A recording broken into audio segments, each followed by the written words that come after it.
All right. Hello. I'm going to give this stream a minute before I start talking and yapping too much. Let people filter in. Hopefully, there's some of you that are around today that can join live because I'm depending on you today for ideas, questions. I'm calling this my Harp Talk Birthday Blues and Your Questions stream. It's my birthday weekend. Tomorrow is my actual birthday. I'll be 53, and I'm feeling pretty good. I'll tell you this, there are other points in my life where I felt much worse than I do now at 53. So that's a good sign, I suppose. Better to go up than down. So, what can we do today in this stream? I'll just say that anything goes. I don't know what will happen. I don't know what we'll do. I'm hoping you guys will have questions and thoughts and topics that will spur some spontaneous teaching moments.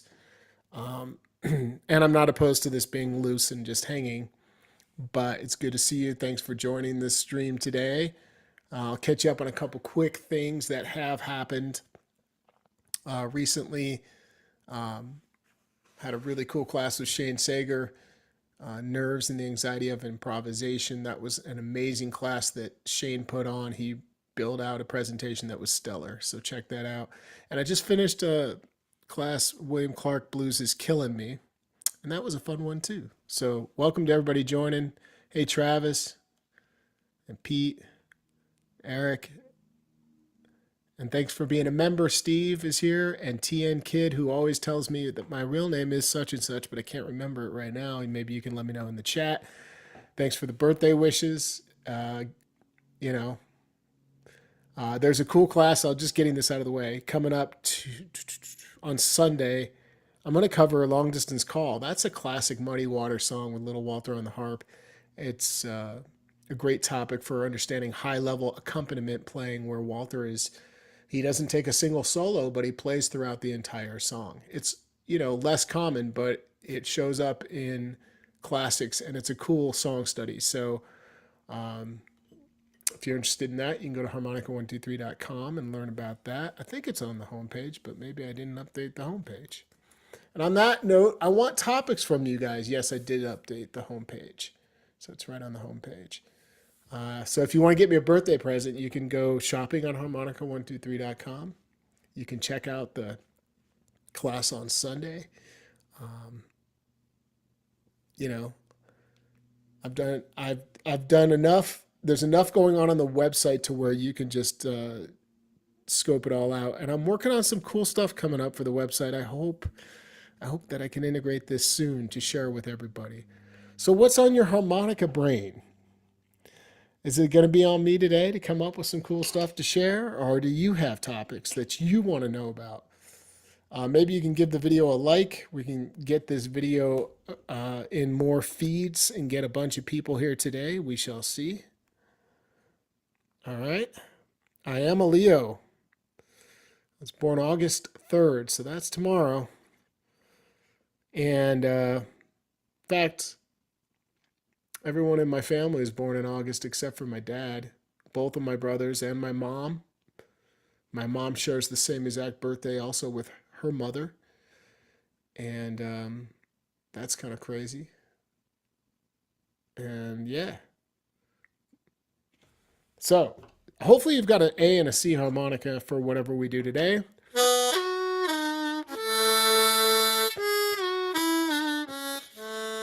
Often a lot of my ideas for YouTube videos and classes come from lessons that I do, private lessons with people. If you ever want to learn more about working with me privately, you can just send me an email at info@harmonica123.com. Those lessons really just, they expose the things that are common challenges between most people. And so I'm often revisiting topics a lot, and that's cool because I have to think about these topics from different angles all the time to try to reach and connect with people who learn in various ways outside of the way I think, perhaps. Happy birthday. Yours was on July. Cool. Mike says tomorrow's my daughter's birthday. Right on. Happy birthday. We share birthdays. That's kind of cool. Another great way to support me, I didn't mention it, I did earlier, but is becoming a member. I kind of said hello to the members. There's a little join button or a link in the description that you can click and learn more. That's the best way to support me so I can keep motivated and focused to come on live more often. Right on, James. Cool. And so, what are these topics that come up for you guys? I want this to be a conversation today. I don't want to just start yapping at you. Hey, thanks, David. You love the play by ears video. Me too. They're fun to make those little videos. Usually I just get an idea and turn it on right away as soon as the idea pops in and play it. Members of the Little Walter tier and higher get access to exclusive ear training videos. So maybe, James, you'll check that out for a month. Get access to all, you can, in that month, even if you just did it for 1 month, you get access to all of the videos I've created for members at this point, which is several over the last 4 months or so. Thanks, JNL. So what are these topics that come up? Nobody's throwing anything out there yet. I want to see what's on your mind. I think this is a good opportunity for you guys to sort of think about the things that you do, that what are the things you're working on and what are the challenges? Let's hear Big Walter tutorial. Just like that, huh? I think a lot about the great players like Big Walter and what each player kind of, one thing that's fun to do is like have something strong from each of the great players, something unique, let's say, from each of the great players that you bring into your playing. For Sonny Boy, it was the hand wah technique. He influenced me to be thinking more about how I use that and what I'm doing with it. So Sonny Boy Williamson the second. But for Big Walter, it was a lot of tongue blocking that I had to get into and understand his approach, his more sophisticated approach to rhythmic playing and that tight pocket.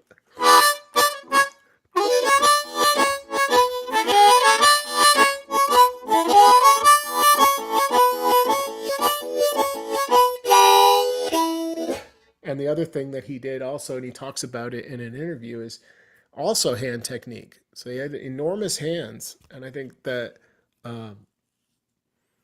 again, you think about each of the great players, like what is it that you really have integrated into your playing from them? It can be an approach, a technique, or anything. And it's a great way to focus your practice session because you can pick a couple songs by your favorite player and start to think, like, what does James Cotton bring to the table that's so unique that I should be integrating or using it? And same thing with Big Walter. It's tongue blocking and some of the hand technique stuff that he does that's really cool. People that are talking about like overblows, Guitar and Harp says overblows are hard for me. I would ask you, have you mastered draw and blow bending? Because if you haven't, I would be working on that before even worrying about any overblows. And mastery is a funny word because no one's really mastering, let's say, bending. They're getting very close to mastery. It's like, if you think you've mastered it, then what's the point in still working on it? And great players still work on their technique, which means that they're not just trying to maintain what they've got, but they're trying to refine it. So Big Walter, I'll be thinking about Big Walter. I'll come back around to that. What am I going to cover in the long distance call class? Is it a song study? It is a song study, but there's some bigger takeaways and lessons in that song study. So we'll go through everything. We're going to go through the entire song and listen to it, and we're going to break down all the lines. But I think that there's some key takeaways that I'm noticing patterns. I'm big on patterns, visual patterns or patterns that come up musically, let's say, in a song that help us understand an approach that a player is taking. And in the case of Little Walter, there are some very unique things that he does that I'm going to point out in class with the way that he approaches the vocal lines, whether he's playing or not, and then also thinking about the type of lines that he's using and when. I think for those that attend this, there's a lot to gain out of it because it shows you that accompaniment playing is not just playing the fills. It can be. That's one approach. It's often support roles rhythmically, and it's thinking about Can I play when the vocals are going on? Because I'm always told not to. So Walter does it beautifully. And then again, he's a very high level player. Kim Wilson has a recording, several, where he's playing underneath the vocals. I want to say Jimmy Rogers, that recording is a good example where they're probably playing some old classic blues and like Willie Dixon and Little Walter or Muddy Waters, let's say, or maybe some Little Walter songs as well. And so he is very good at that approach. It can be done. It just has to be done carefully. Vibrato, there's a topic we can talk about. Trying to improvise is my weakness. So let me make a list. I'll do it. I'll tell you what I'll do. Of course, I don't have anything. I'll open a file. How's that?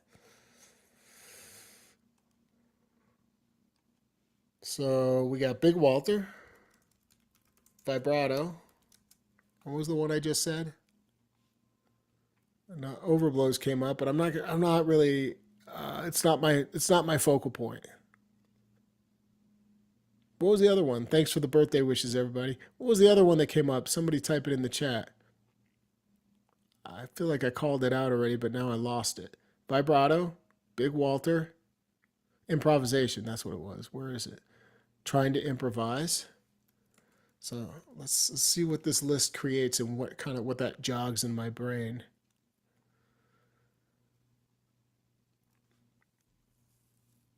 Yeah, definitely, Pete. You got to turn the mic down or play softer. Are you talking to me or are you talking about playing underneath the vocal lines? I think you're talking about playing underneath the vocal lines. Um, and you have to get real quiet underneath them. You got to have less volume going on than the actual vocals for it to work well.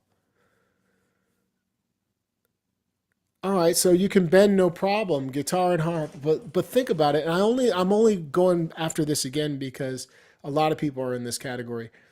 A lot of people don't know how to measure where they are with bending. So how do you measure where you are with bending? I don't know if I'm gonna go off the deep end here, but I will say that thanks Pete. Yeah. Uh, can you sustain all of your individual bends for 5 seconds and have them not waver? That would sound something like this. A harmonica.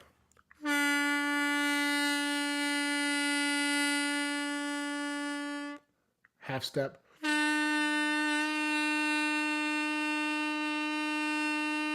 Etc. And being able to go right to the bends. These are all tests that you can ask yourself. Can I go right to each individual bend? This is getting closer to that mastery level of bending. Blow bending, have you really got your blow bends dialed in? When all that is like really dialed in, like on a very high level, I'm not saying you have to master it, but like at a pretty high level, then it's time to even consider whether you want to overblow. So I think I've talked to a lot of folks, and I am not putting you in this category, guitar and harp. I'm not putting you in. I haven't heard you play, so maybe you're amazing at bending.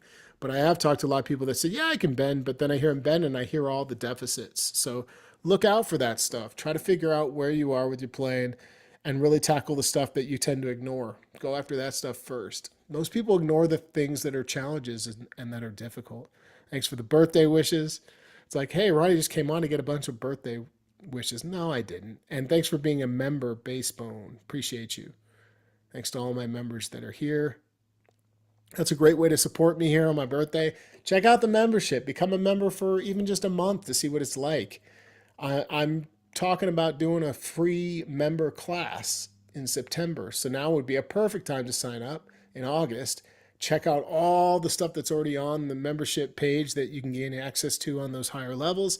And then you'll be ready to go in September to take advantage of the free class, which pretty much will more than pay for your membership for that month, not including all the other exclusive content. So check it out. All right, what else we got? How about a class on how to hold the mic? I like it. Seems basic, but can be involved. I got a mic right here, actually. I just randomly was pulling gear out because I'm about to hit the road to tour with the Dig 3. So if you live in the northern Midwest section of Illinois, Wisconsin, I'm going to be all over that area from August 9th to August 21st. I'll pin the schedule for you in the chat right now.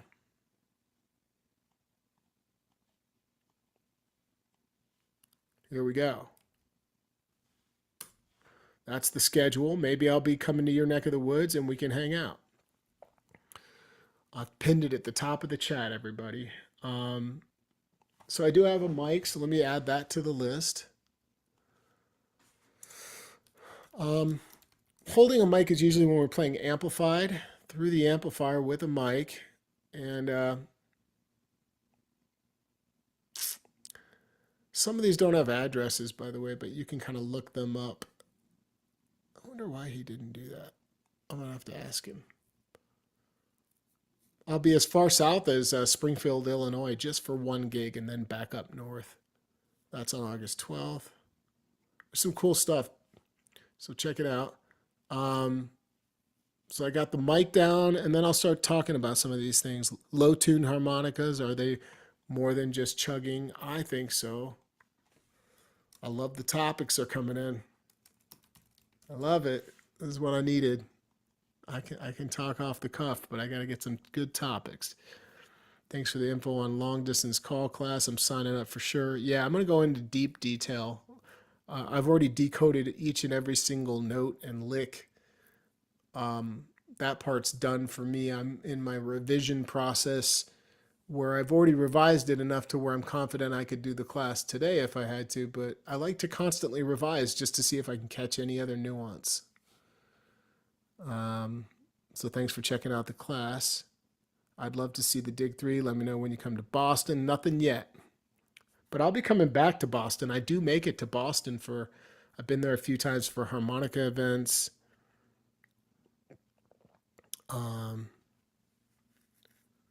Okay, so here we go. Let's talk about some of these topics.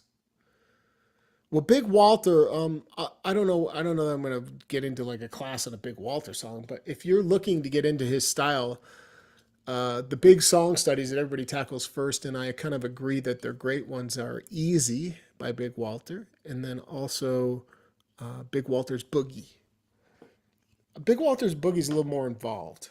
Easy is a great one, and all you need is a backing track that's like a slow to medium tempoed shuffle in the key of E. And once you've learned the song and tabbed some of this out, or maybe you're working with some tablature, at that point you can bring it into the backing track after you've got a hold of the phrasing and the notes that you need to control. But he's a good one for working on tongue blocking. Here's the beginning of Easy.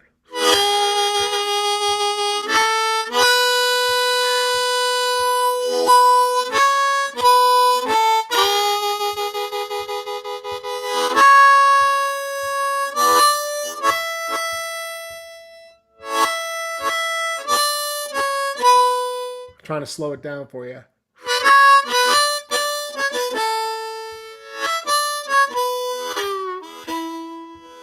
Right? So these lines that fit over the 12 bar, especially the introduction of the song, are perfect for somebody getting into tongue blocking because you don't need to bend it all. You're just attacking primarily the middle of the harmonica, approximately holes 3 to 6, let's say.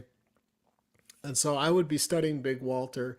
But there are other great songs besides Easy and Walter's Boogie, like Careless Love. That's one I want to bring into a class down the road. It's acoustic guitar and harp, and it's just, the melody is beautiful. So check out Careless Love. Well, we've talked about vibratos a bunch on this page. So I just want to say that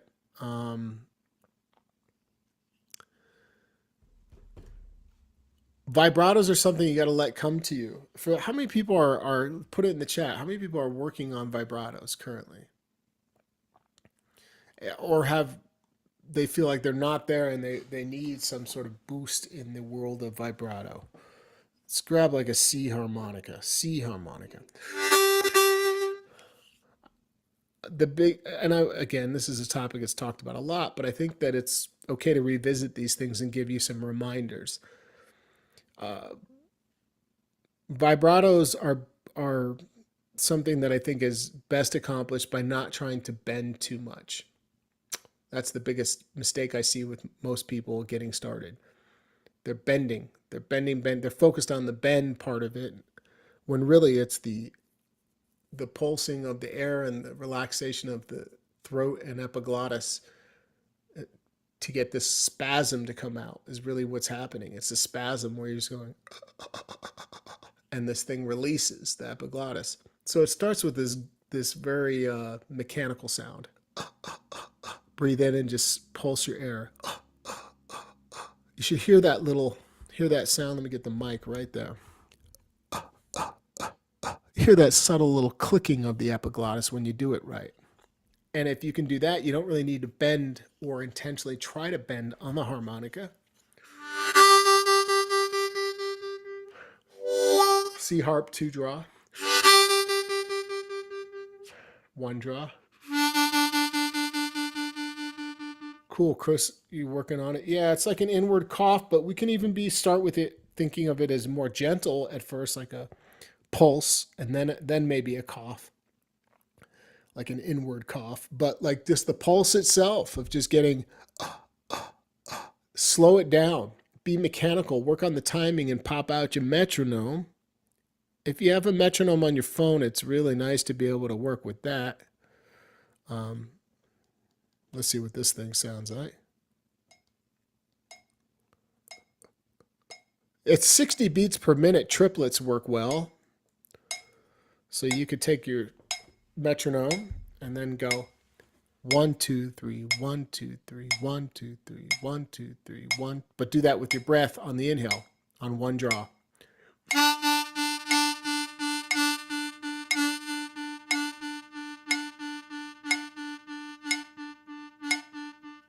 Catch your breath out and monitor the beats per minute. You might find that that's really easy, but by the time you got to 80, you're like, I couldn't even come close. So you're incrementally building it up. And then those become just a constant stream of pulse. The bending portion of a vibrato is less significant because most of the action happens on the surface level of microtonal bends. That's where the sweetest vibratos, in my opinion, are located.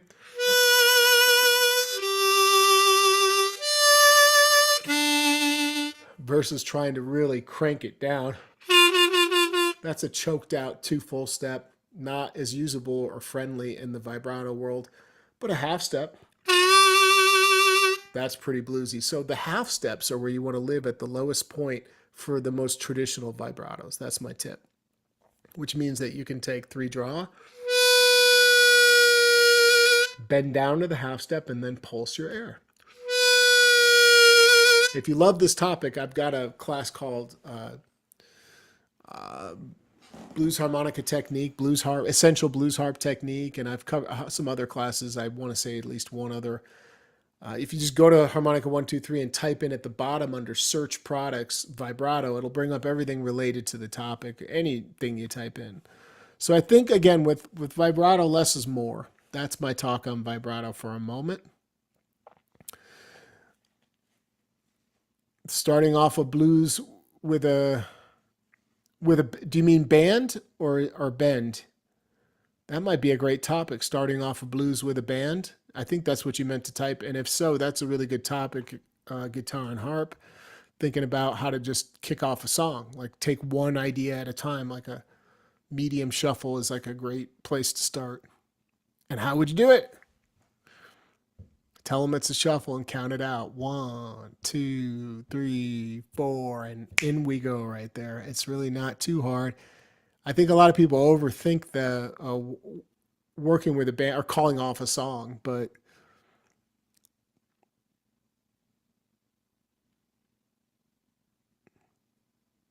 Lazy Lester, I see it, Mike. Okay, cool. At some point, you should delve into the beautiful chaos of Lazy Lester. Has some of the coolest, like, and when it comes to vibe and his looseness in his phrasing, but it's so consistent. That's what makes it a style and sort of his sound. Yeah, I've never covered any Lazy Lester, but I sure listen to him and love his music, so that might be coming back around. Pete says moving of the lower jaw. There's a couple applications of that. Let me write that down.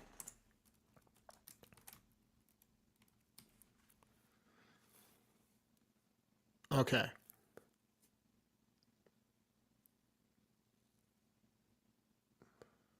It sounds choppy when you move to lower notes, James, on the vibrato. Just try not to bend. So pick up an A harp. Try it with me. Just leave it as a draw note, saying ah. Don't try to bend too much on that. Just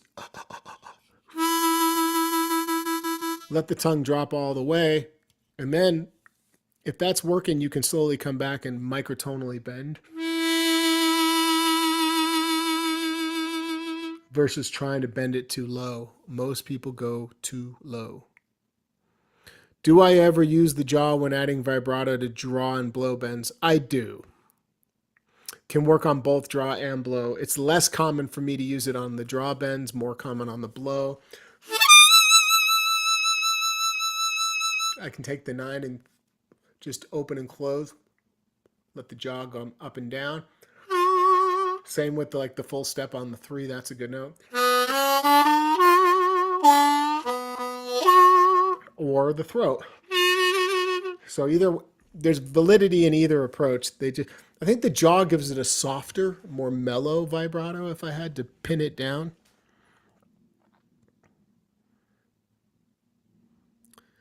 Yeah, David's talking about 4th position, lower harmonicas like an A harmonica. How to execute a 3 double bend effectively as a root note. Yeah, it becomes an imperative. Same thing with 2nd position pentatonic scale. It's the only 3 double bend is the imperative, the only bend you need at the bottom. So don't think just 4th. It's all of it. And I think what's interesting is like, so you're heading. There's a lot of ways to practice this. I just did this in a lesson right before I connected here. We were working on the full step bend together in the context of both 2nd position and 3rd position. And what some of the things that I had him do besides sustaining it. So when you want to be able to go right to it and just own a note like the 3 full step, take your A harp, get to it from any note you can. Let's say you have to start at a draw, 3.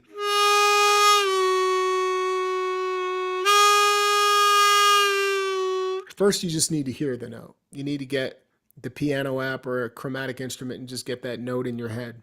Maybe play 6 draw, same note. Try that with me. 6 draw, A harp, and then 3 full. All right, so you go back and forth between these 2 notes, getting that note in your head. And then to practice going right to it, let's say you had to come from the draw. You want to take it all the way out of your mouth and then put it right back in and try to produce the note out of the gates. So that would be my recommendation on that, is like keeping everything locked in place and thinking about, can I get right to it by memorizing and learning the muscle memory for this exact bend, okay? Yeah, and context. So play little things like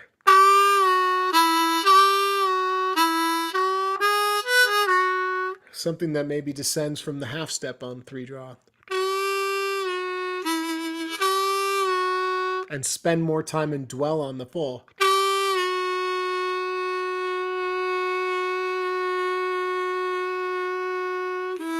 Try to notice everything happening inside the mouth when you do that. Let's put down. Hey, Chris, welcome. Another member. Yeah, the chordal rhythm stuff and train chugging. I've talked about all this stuff.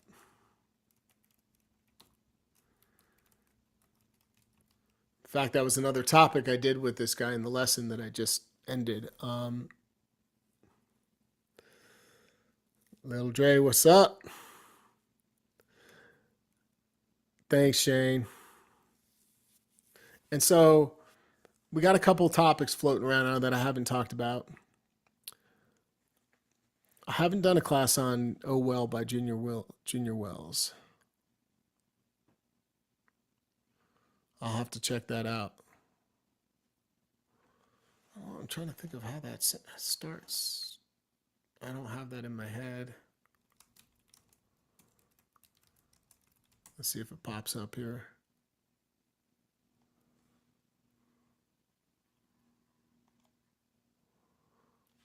Let me take a little sneak peek at this.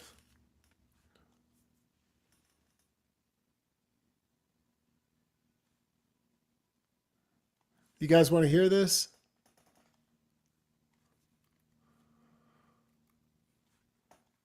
I can share the sound. All right, now you should be able to hear this.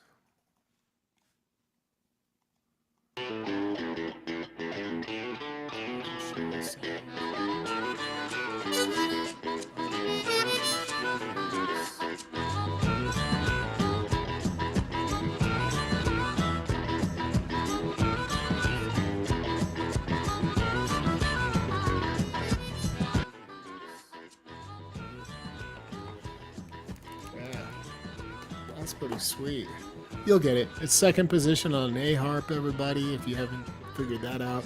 Just blues scale notes with a variation on his up riff. That's kind of cool. I haven't heard this, actually. Second position on A harp. The cover looks familiar, like I've heard other songs, but I don't know that notes with a variation. Very cool. On his up riff. That's kind of cool. I'm going to let you work that out. But maybe I can bring it into a video at some point. Low rider. Yeah, that's a good one.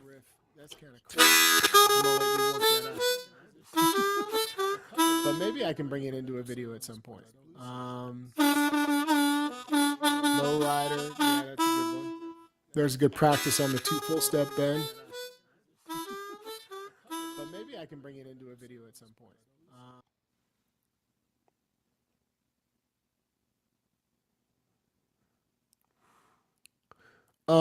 Sure. The flutter tonguing, or really that's the rolling of the R is what you're referring to, right? Is that what you mean, Lil Dre? Let me know.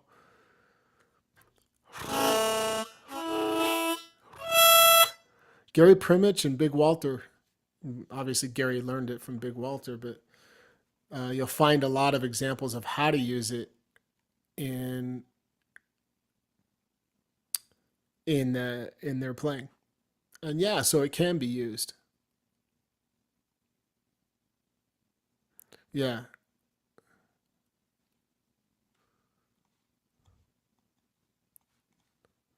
You can hear the stream. What do you mean by that? You can hear the stream. I hope you can hear the stream.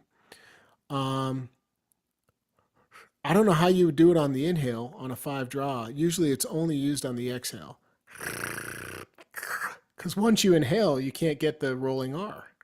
So maybe you're thinking of like the snore thing with the soft palate, where it produces the same effect, but it's a totally different technique to get there.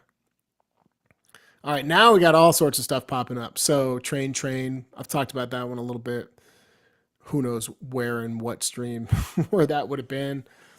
One thing about train is a lot of people just get lost. It's difficult based on some of the looseness that he takes.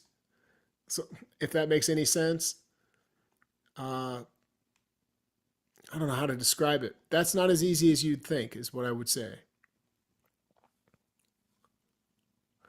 Oh, a lot of blues songs start on a bend. Yes, you're right about that.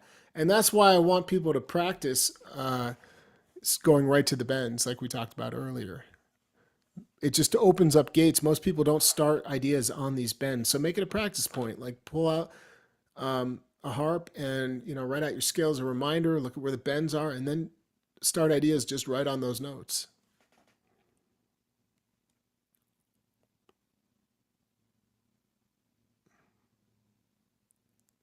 Yeah, it's like a snore. That's right.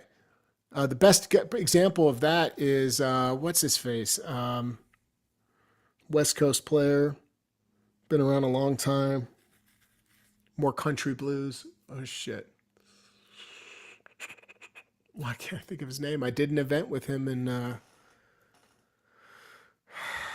see if I can find it. He's great at this approach.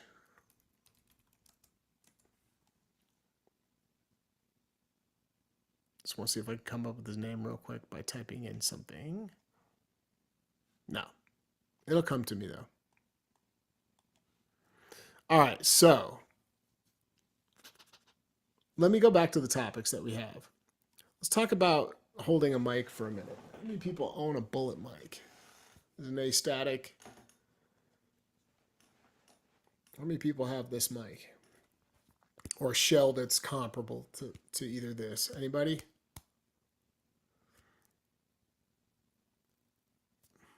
If so, my biggest tip to you for holding a microphone is not to just grab it like this. What you want to do is grab it like this.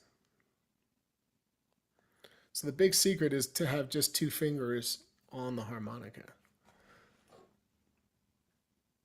And that means that you've got to get comfortable understanding it's secure. It's not going to fly out of your hand or fall out. So you walk around the house, let's say, with your mic, and you just hold it with 2 fingers. I don't know if you can see me right now. Yeah, you can see that. Like that. You can go right to the edge or even just a little back right there. I tend to go a tiny bit off. And that allows this nice tonal chamber where this middle finger becomes like the spacer between the harmonica. That's the distance between like the front of the mic and the back of the harmonica. And this allows you a lot of control over shaping sound by just doing that. So that's my tip on working with bullet mics. I don't hold a stick mic. That's not an approach I take. I don't play stick mics amplified, but a lot of players do. So they have their own little technique for how they hold it, etc. But you got to find a comfortable position that's not with the harp. I don't think it's wise to have the harmonica against the front of the harmonica. Okay? The other big secret is the lean. I've talked about that, but connecting the part of your hand right here to the cheek. And that really helps you get maximum volume out of playing amplified and gives you more bass response. So it's interesting that like you'll hear players using the same gear, the same mic, same amplifier, but when you listen to it, you're like, wow, this guy's like twice as loud. Is he just playing louder? Nope. And actually, the people that are the loudest are usually playing the quietest. They just have technique for how to encapsulate and use the gear to create the volume and via the technique. It really is the player, is what it comes down to. A big part of it. Yeah, so Shane's gone back to stick mic. You got to go with what feels right for you. All right, Ethiopia's in the house. Welcome, COTC. Just got your first sure bullet. Bullets are a pretty big shell, but you can still work it and get hopefully a good sound out of that. I'm not sure if you got like the new bullet or like an older bullet, but if you're just starting out, that's great. That's going to serve you well to get the feel for all that. Intro in G harp, rest is on an A harp. That sounds familiar.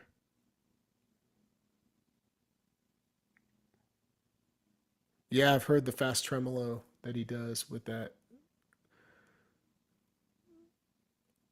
I remember the first time he did it, I was like, what the hell's going on there? There's decent quality mid-priced ones.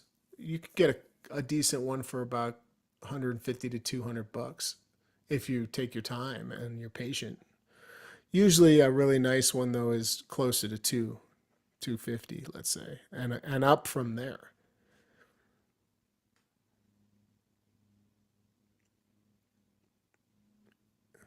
The reason I don't like stick mics is probably because I got used to the bullet mic.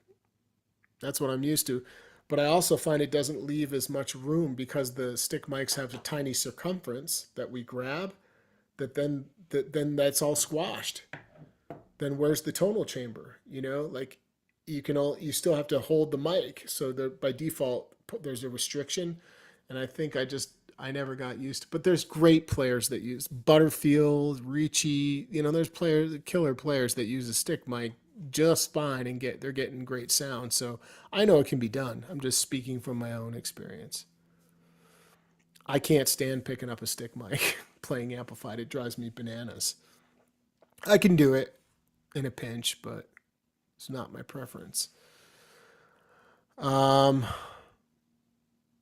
Let me refresh this page real quick. Hey, thank you to the 11 people that gave this video a like. If you haven't given it a like, maybe you can do that and it'll help us reach more people live in the moment. And if you haven't subscribed, I just want to encourage you to subscribe to the channel. Maybe consider becoming a member once you've gotten to know me and the way I teach and the way I present. There's some cool things going on in the membership here on YouTube. Oh, good. You do have an older one. That's a good thing, I think. And you have larger hands. That's good because they're decent sized shell. Now the Bulletini is the opposite, Chris. I predict you will not do well with the Bulletini if you have big hands, because the Bulletini is itty bitty. It's like that. It's like less than half the size of the circumference of the astatic. I personally couldn't work with that Bulletini, but I love the sound of it, and that's what's inside of here is the same element that's in a Bulletini. So I had Greg install the human element, which is what's inside of the Bulletini, inside of my astatic shell, and that's been my favorite combo. But hey, you might love it for whatever reason, but I found it's just so small that my hand was cramping up. The shell is so small, it just didn't work for me, but there are people that love it.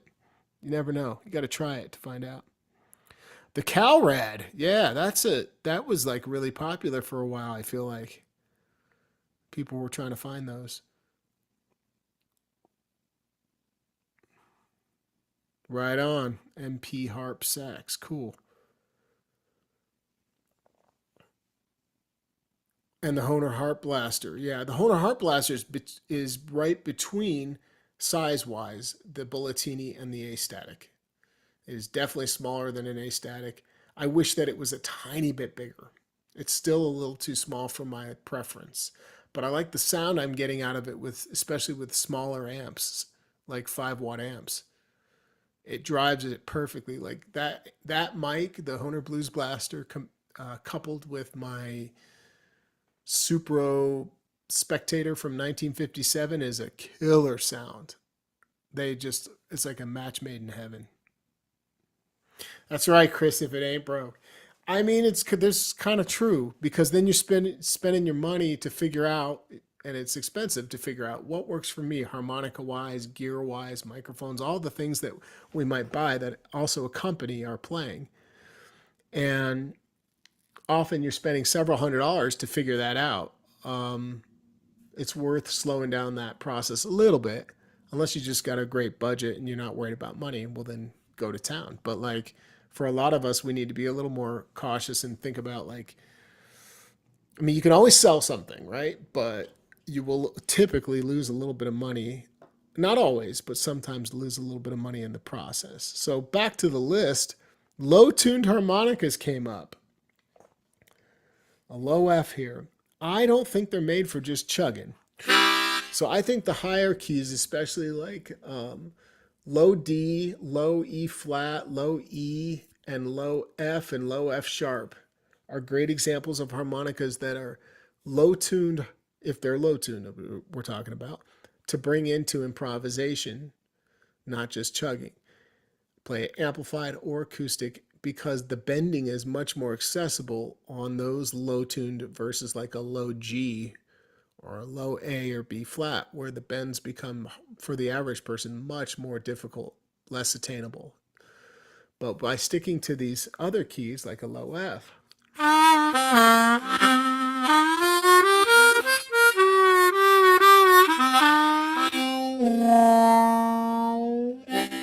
we can really extract the bends and the emotion out of the instrument easier. So they're kind of a crossover for both rhythmic playing and improvising, in my opinion.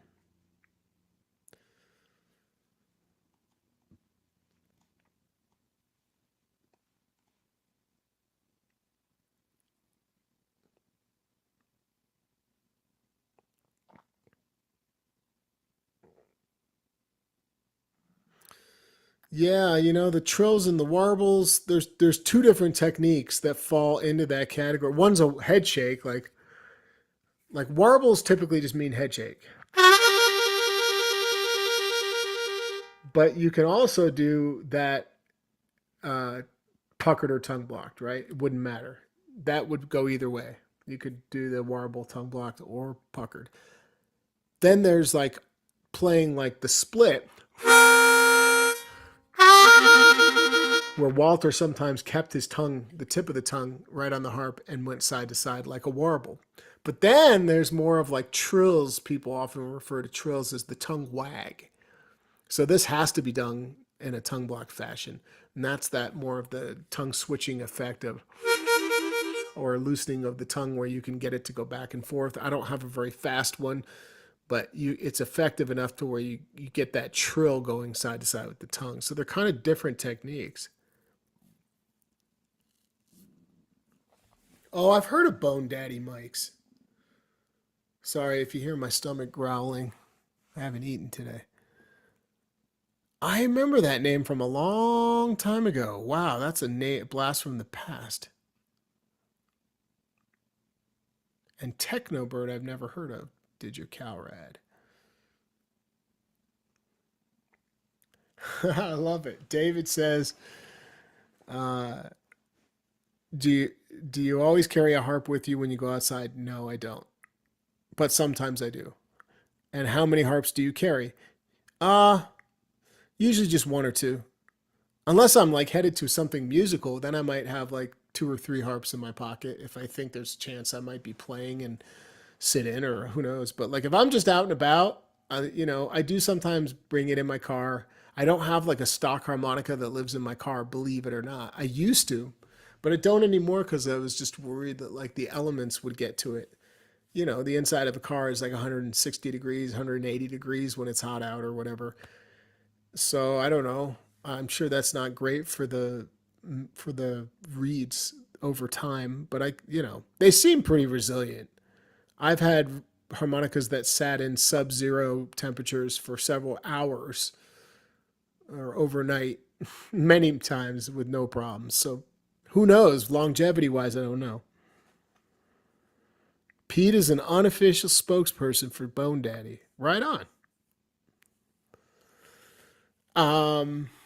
But yeah, I think it's a good idea to carry some harps around, and I would be carrying like an a C, and a G, and maybe a D. But A, C, G, or A, B flat, C, something like that.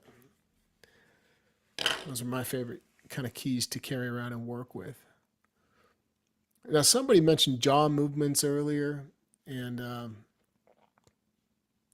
we talked about a little jaw kind of open and close of the mouth and residual jaw movement on a vibrato, certain vibratos. But we didn't talk about the speed building jaw movement, which I've brought up before. Take a C harmonica, just get your jaw loosened up and do this. Just go side to side with it. Now try to play 2 draw, 2 full step bend, and 1 draw. And your goal is to not move your head or lips at all.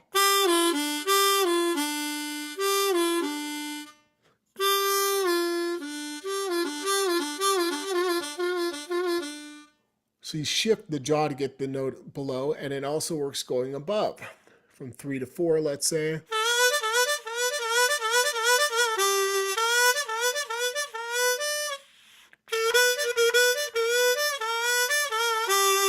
So I think that there's application of this side to side for speed.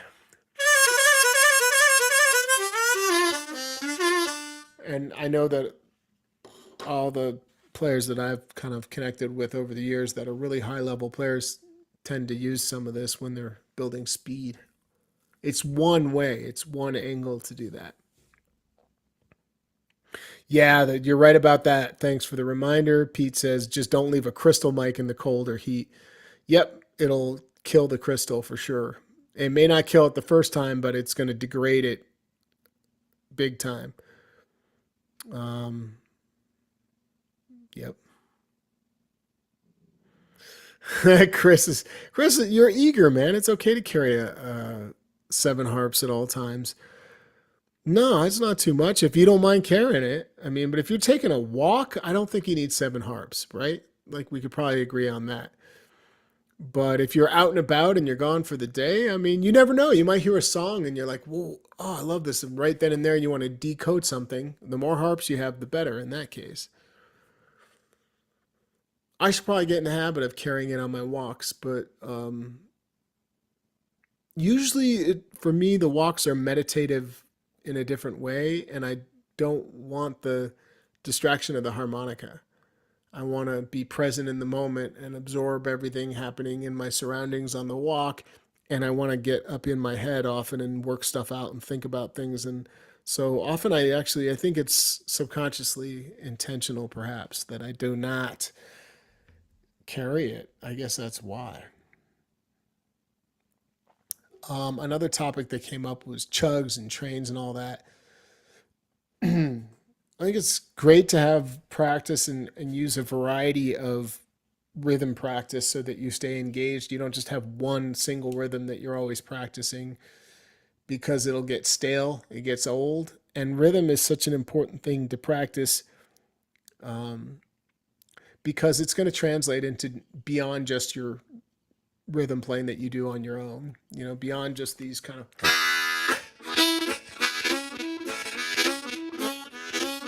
it's going to translate to beyond just the things that we do independently, and we start using a lot of that strength in that category in our improvisation or support role padding, when you're playing beneath somebody and rhythmically supporting, all of that comes back up. So it's good to be independent with the practice, but then think about the application of what happens when you're in a duo or trio or a band setting.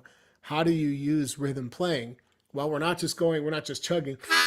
I guess occasionally it could come up if the beginning of the song's train, train, or if it's a train song or there's some reason you're going to do that. But typically that's not happening. So then it's like, well, what are the lessons from that we can bring in? And again, the support role, rhythmic support, these kind of like a Bo Diddley is what I'm thinking of right now. Ba, da, da. So you're grabbing like little pieces of maybe the groove or something like that. What else is going on here? Well, I talked about a lot of the stuff that you guys brought up. I will say that. Let me just tell you what's coming down the pike.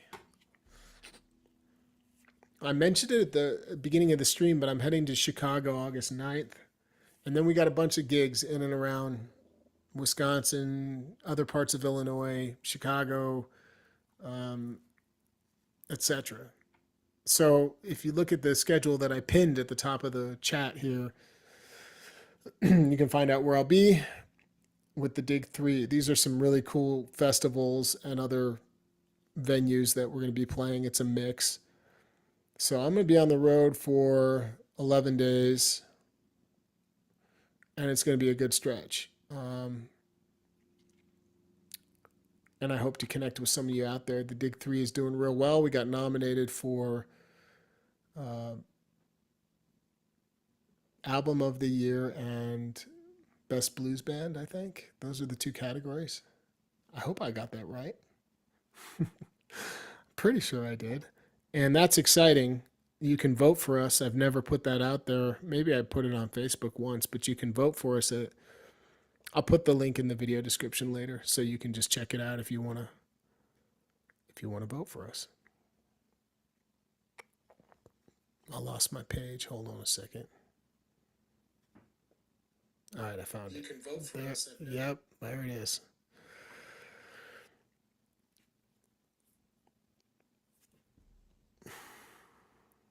Well, Chris, you could bring your harps on a walk. Maybe for you, it's the opposite. The walk is a perfect time for you to get in. It could be great for you, but for me, I just tend not to. So I don't know. Maybe you experiment with both. Yeah, I just talked about Steve. Thanks for that reminder. Do you like the Hohner Blues Blaster? Yes, I do like it. I kind of alluded that I liked it with my smaller amps. I alluded to the fact that that's where I think it works best. You can play it through a basement and all that too. I don't love the size of the shell, but I can work with it. It's a little too small for me, but almost just right. but it's just slightly too small, but the sound of it is great.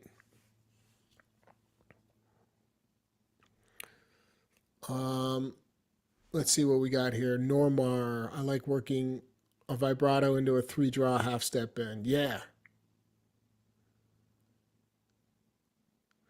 So think about air pressure as it relates to vibratos for smoothing it out. A steady stream of air that you are continually inhaling, and at what rate is what you're trying to figure out.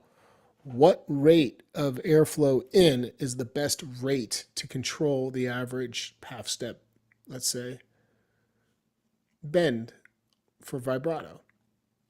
I can tell you for me, it's a very relaxed rate of speed. It's like C harp, A harp, sorry, A harp. Sounds like this without the harp. It's very gentle. So it's not a lot of air, but it's a steady pull of air the whole time. No spa for me because I'll be on the road during the tour. So this year is one of the first years I will miss. What did you get for your birthday? Nothing. But my birthday technically is tomorrow, just to be clear. But what have I gotten? Nothing. And that's okay. I'm totally fine with that. But if you guys want to get me a gift, instead of putting like PayPal links or Venmo links and letting you, a lot of people do that. Here's like a tip jar way of doing it. I say just shop on the website. Just go to harmonica123.com and look at the over now. I just double checked. It's closer to like 140 classes that I've done over the last 4 years, 3.5 years, technically, somewhere between 3.5 and 4 years. So you can shop. That's how you could support me best, is shop on my website. That is so sad. It is a little sad, but it's not my birthday yet. It's tomorrow.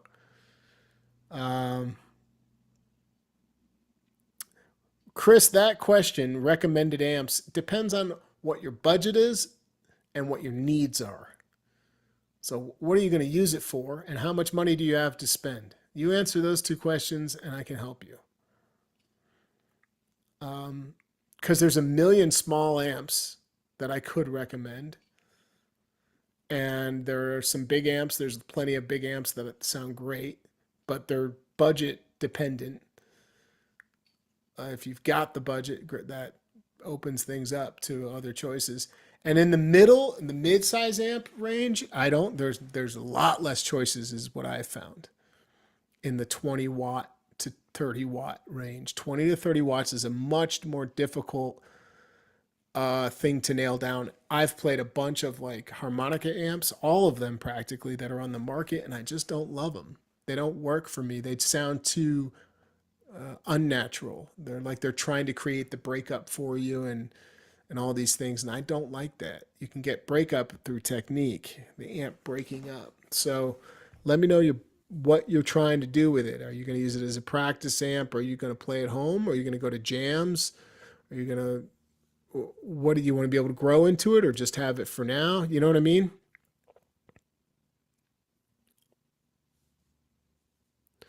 Well, if you want to add something ethnic or different genres, start by exploring other positions. 12th position and 4th position people in 5th position tend to go to, but I bet you there's other positions like 6th and 8th position.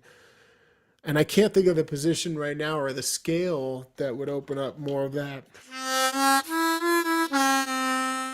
You know, the more of that Middle Eastern sounding approach, or maybe I'm using the wrong term, but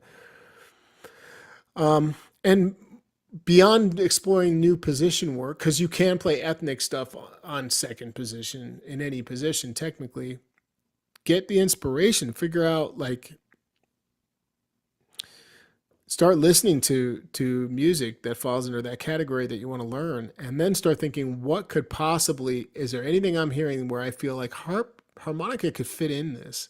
Then you can get.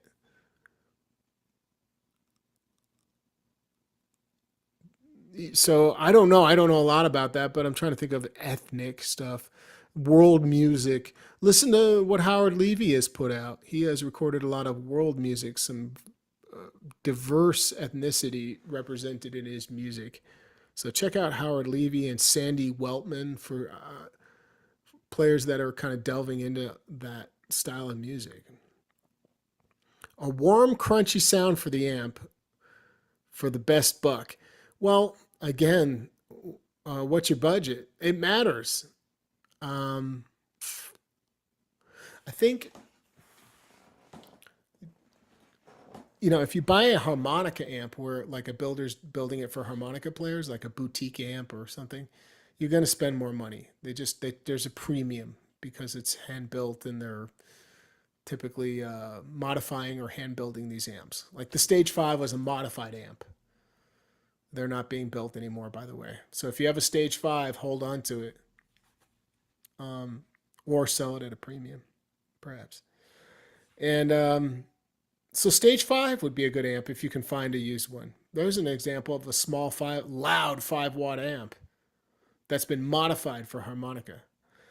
And you can grow into it a little bit, Chris, because it has a line out and you can mic it. So you can technically play a gig with that, no problem. Yeah, you can play that thing in the backyard with a band that's not crazy loud, I wouldn't say, unless you're miking it, and you could get away with that. So I wouldn't try to go for like the middle size amp because I don't love any middle size amps. And then you'd be reaching for a big amp, and that's going to be too much. So I'd say start with a small 5-watt amp, 5 to 10 watts. Think about looking in music stores and pawn shops that have used or vintage gear. It's a great starting point where you can bring your bullet mic and plug in to something from the 50s, 60s, or 70s, or maybe even older. And, Fender made a bunch. Gretsch made them, Harmony, Gibson. All these companies made old amps that they all sound almost all of them sound incredible for harmonica. You can almost do no wrong. It's too hard for me to narrow down. I've played through dozens and dozens of amazing ones and dozens and hundreds probably of terrible ones. So I can't just recommend go get this one. It's a tough question for me. That's the best I got. You're a legend in your basement with your Stage 5. 12th position for BB King stuff is great in the middle octave. Makes total sense. Same with third position. They're pretty much related and very similar pattern-wise scales that you'll be using. Yeah, I mean, I'll tell you this, Chris. If you come across an amp or two and you want to send me an email and let me know what you're looking at, if I know anything about it, I'm happy to respond to the email and give you my opinion.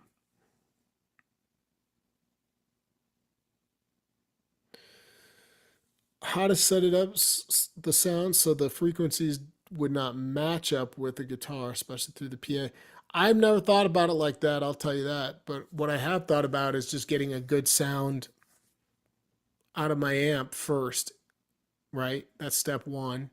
And then when you set it and you're going to mic it and you're looking at the board, a safe bet is just up and down.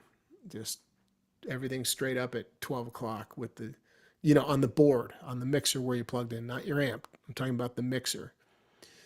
But then from there, I actually think a smarter setting would be to decrease a little bit of the treble and mids just by like 10 to 20% and maybe give a pinch of bass. This will just give you a little more bottom end, which is kind of typically what we want out of amplified harmonicas. Unless it's a tiny amp, you're not going to get it. It'll just sound crunchy. It won't get the bottom end unless you have really good technique and an Alnico speaker, like the Stage 5, I can get bottom end and not just crunch. The Stage 5 Ronnie Shellist edition is good for that. So that'll separate you from the guitar, which is more mids. And that's why that guitar is always going to cut better than Harp in the mix. It's always a competition there. It's challenging. Thanks for the birthday wishes. Looping. I have experimented a little bit with looping many years back, and I was challenged by the technology more than anything, but I love the idea of creating layers and playing over it. That's kind of cool. I had a Boss loop pedal, I think.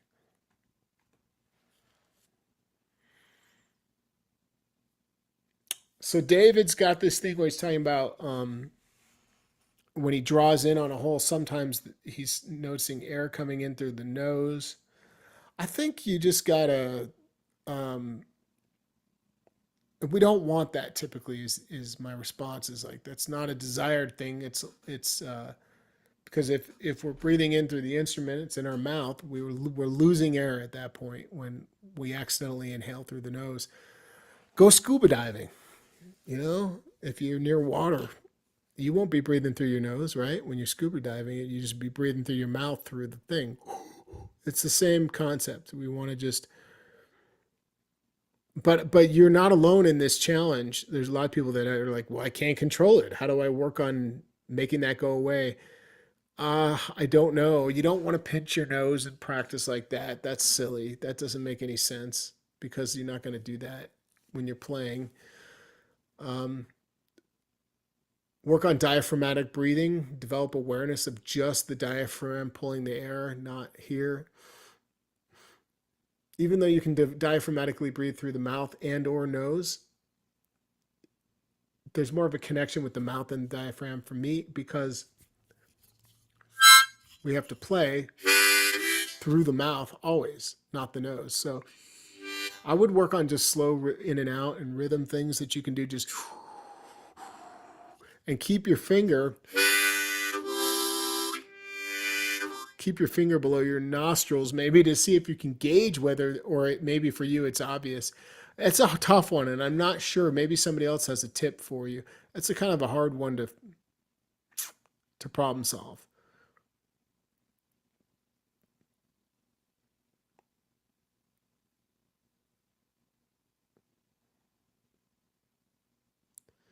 Yeah, it's interesting. All right, what else have we got today?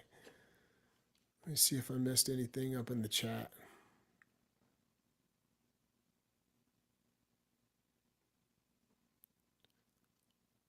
Well, we didn't talk about actual chugs and rhythms. Somebody brought it up, but if you want to get a cool train down, go to my channel and look for, just go to YouTube and type in Shellist, Mississippi. Just type that into the, let's make sure that works. And that'll bring up the Mississippi freight train from Cotton. Yep. It's the very first video called Mississippi Freight Train, James Cotton. And I kind of break down and talk about a little bit about how he's getting that sound. It's a good little tutorial. And you can grab pieces of it. You don't have to always play it or learn it exactly like I'm showing you or like James Cotton's playing it. You want to kind of adopt things often and just make them your own.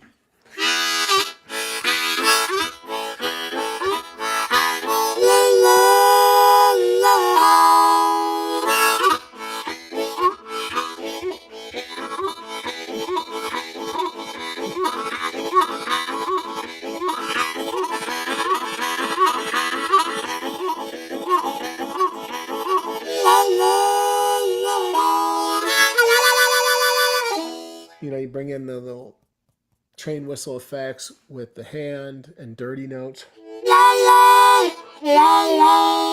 My favorite underutilized train whistle is the 2 and 3 draw combo.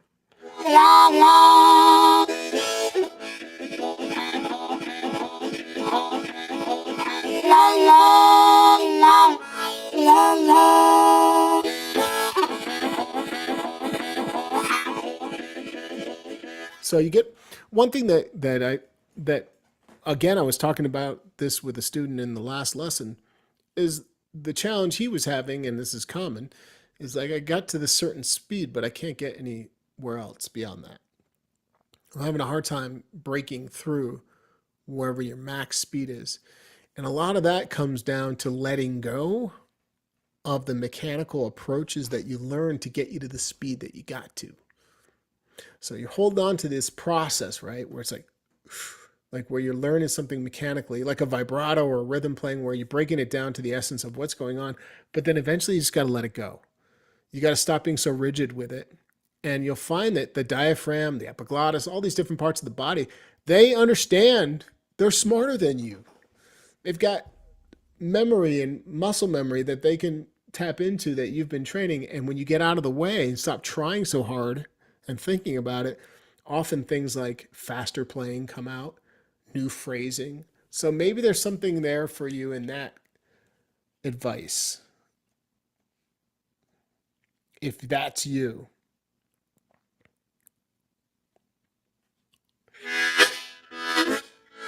I love this topic that you brought up, Lil Dre. Three blow versus two draw, because they're the same note. When do you use three blow in second position? I use it a lot. I love this topic. I love talking about this. So I'm going to give you some pieces of advice on when to use two draw and three blow. When in doubt, use two draw. If you're not sure, in most cases, the sound of the note is a bigger sound. It's huskier. It allows us to bend if we want to bend and grab the notes below it. So there's a reason to go to two draw. It is the most commonly used one out of the two. But then the question becomes, when do you use three blow? Which there's definitely times when you want to. If you want a softer sound and you're not worried about having access to the bends, you want to go to three blow. And phrasing is the number one thing that dictates whether you use three blow or two draw. So let me give you some examples. Did you hear it? See if you can find this. Anybody? A harmonica.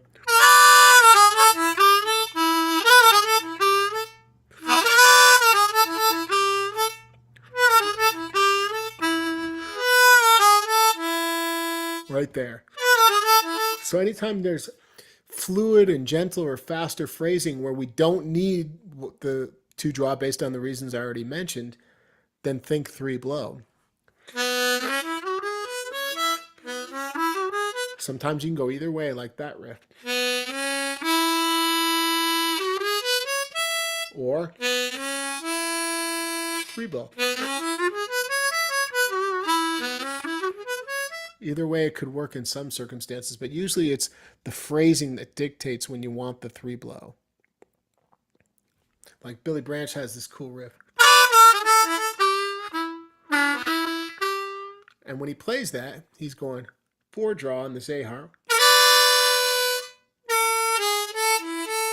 So it's draw, bend, then three draw, then four blow, three blow, four blow. And those are great examples. That type of movement, it's always a three blow. There's also some country blues application.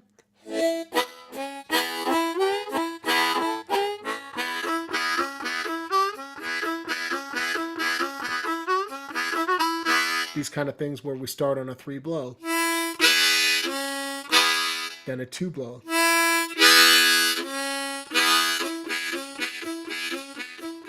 And in order to get the air in and out, we need the three blow on that example. So it's always, again, the tone of the note and the sound, emotional quality being big and husky or soft, or the phrasing.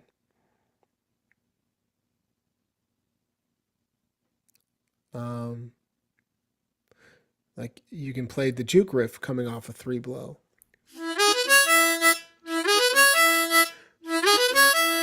And that's because we don't need the two draw.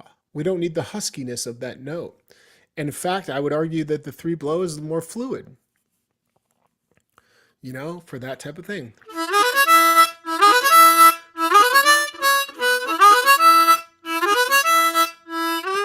Plus, you're rolling into a half step. So it's accessible to more speed to start on the three blow. And there's another great reason. If you're going to go to a note next that's right underneath the three blow, like a three half step or something, then you probably want to be considering the three blow. Rizard, thanks for the birthday wish. Appreciate it. Thank you. Thank you.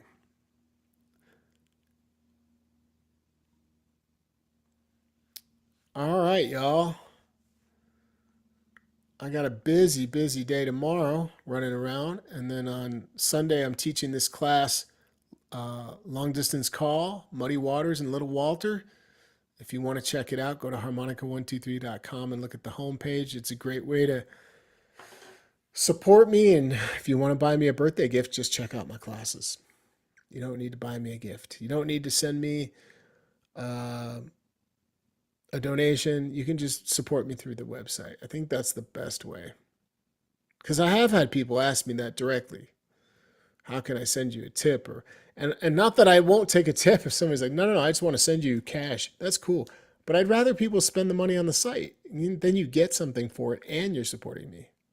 You know what I mean? So, yeah, maybe I'll get a lot of gifts. I'll change my mind. Maybe I'll be like, oh, the gifts are great. But I don't know. I don't need all that. What I need is you guys to just keep coming back and checking out things. That's what all I need. And I'm in good shape. So we've talked about a lot today. We've talked about amplified playing and holding the microphone, Big Walter, vibrato, improvisation. We've talked about the 3-blow and low-tuned harmonica and jaw movements and rhythm and chugs. So if you miss some of that and you're just joining, come back and watch the replay, the recording of this. And at the top of the chat, you'll see that I've linked the Dig 3. That's the band that I'm currently working with. That schedule coming up for mid-August, early to mid-August. Maybe you live in and around some of the areas where these gigs are going to land and we can hang out.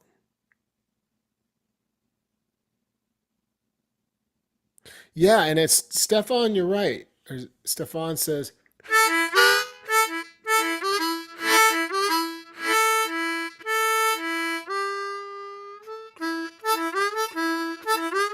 that's what you have typed. Or even, there's an example of that type of classic blues riff, 4-blow, 3-blow, then 3 half-step, 2-draw.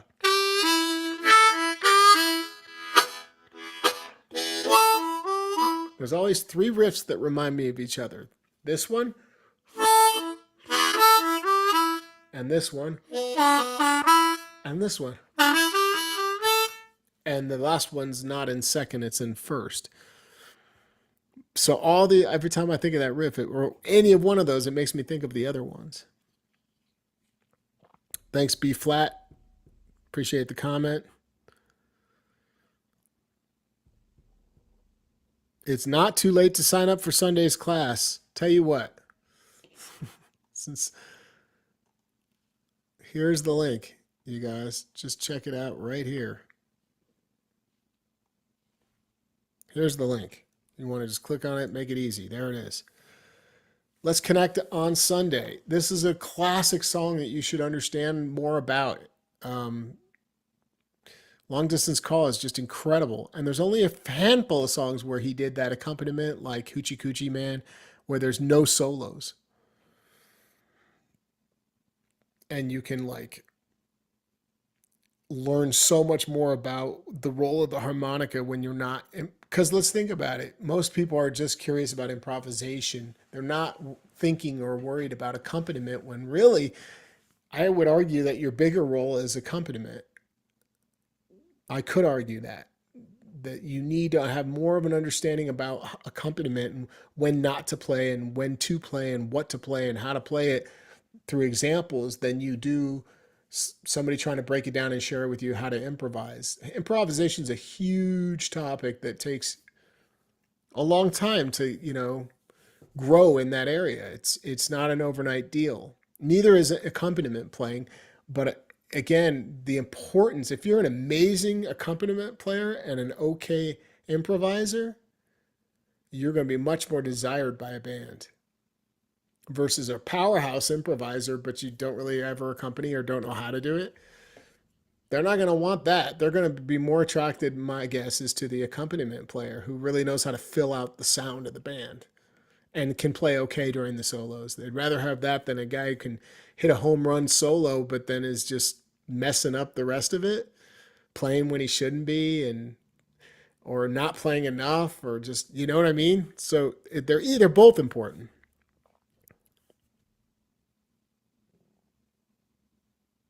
Cool. All right, you guys, I'm going to wrap it up, I think. It's been fun to hang with you guys today. I hope you make it a great rest of your weekends coming up here. And I hope to see some of you on Sunday. I'll pin it real quick. Now it's pinned at the top. If you go to the pinned comment, that's the link for the class.